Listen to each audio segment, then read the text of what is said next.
അന്വേഷിക്കുമ്പോ കണ്ടെത്തുന്നത് വേറെ നിധിയൊന്നും അല്ല.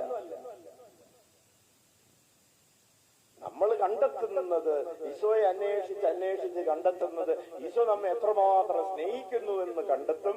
നമ്മൾ പിന്നെ വേറെ കുറെ കാര്യങ്ങൾ കണ്ടെത്തും. എല്ലാ കാര്യങ്ങളും നിയന്ത്രിക്കുന്നത് അവനാണെന്ന് കണ്ടെത്തും. അവന് നമ്മോട് എത്രമാത്രം കരുണയുണ്ടെന്ന് കണ്ടെത്തും.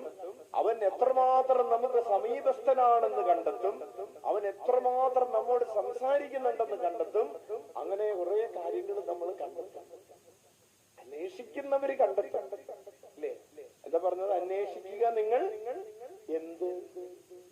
നമ്മൾ വിചാരിച്ചു ജോലിയാണെന്ന്. ഒരു കൊച്ച് ഇന്റർനെറ്റിൽ സെർച്ച് ചെയ്തുകൊണ്ടിരിക്കുകയാണ്, ജോബ് സെർച്ച്.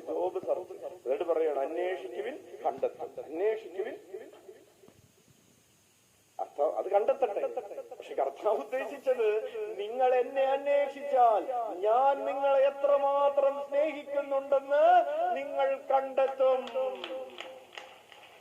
എല്ലാ അധികാരവും, സ്വർഗത്തിലും ഭൂമിയിലുമുള്ള എല്ലാ അധികാരവും എന്റെ കയ്യിലാണെന്നും എനിക്കിഷ്ടമുള്ളവർക്ക് ഞാനത് യഥേഷ്ടം നൽകുന്നുവെന്നും നിങ്ങൾ കണ്ടെത്തും.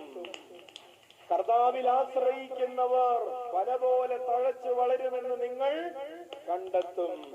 ഞാൻ തരുന്ന ജീവന് അവസാനമുണ്ടാവുകയില്ല എന്ന് നിങ്ങൾ കണ്ടെത്തും.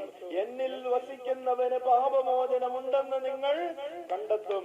എന്റെ ഉള്ളിൽ വസിക്കുന്നവന് ഈ ലോകത്തിന്റെ ഒരു ശാപവും ഒരു പാപവും ഏൽക്കുകയില്ല എന്ന് നിങ്ങൾ കണ്ടെത്തും. ഉച്ചത്തിൽ വിളിക്കാം ഈശോയേ. എന്നിൽ വിശ്വസിക്കുന്നവർ നശിച്ചു പോവുകയില്ല എന്ന് നിങ്ങൾ കണ്ടെത്തും. അപ്പോ കർത്താവിന് ആഗ്രഹമുണ്ട് ഇതൊക്കെ നമ്മള് കണ്ടെത്തണം. അല്ലാതെ വീടിന്റെ പറമ്പിൽ കുഴിച്ചിട്ട്